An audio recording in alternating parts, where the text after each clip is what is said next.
You ask Tiger to solve. This deals with linear equations with one unknown. The final result is x equals 83/4. Let's solve it step by step. Swap sides. Isolate the x.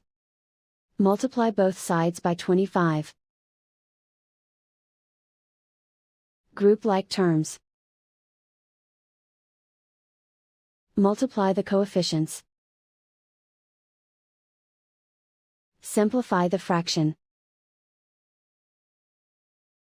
Multiply the fractions. Simplify the arithmetic. And so the final result is x equals 83/4.